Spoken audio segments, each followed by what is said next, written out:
महिलांवरील अत्याचाराच्या घटनांमध्ये चिंताजनकरित्या वाढ झालेली पाहायला मिळतेय। अशातच नवी मुंबईतील घनसोली रेल्वे स्थानकावर पोलिसांना एक 12 वर्षांची मुलगी छिन्नविछिन्न अवस्थेत एकटीच आढळून आली।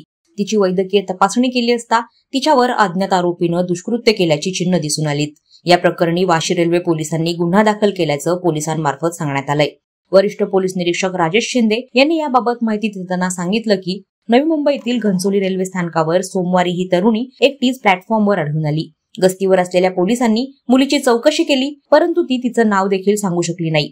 तसेच स्वतःबद्दल किंवा तिच्या कुटुंबाबद्दलही कोणतीही माहिती देऊ शकली नाही। पोलिसांना संशय आल्यानं मुलीची वैद्यकीय तपासणी करण्यात आली। त्यानंतर तिच्यावर अमानुष दुष्कृत्य झाल्याचं स्पष्ट झालं। पीडितेला या गुन्ह्याची माहिती देता येत नसल्याचं पोलिसांनी सांगितलं। यानंतर अज्ञात व्यक्तींविरुद्ध गुन्हा दाखल करण्यात आलाय।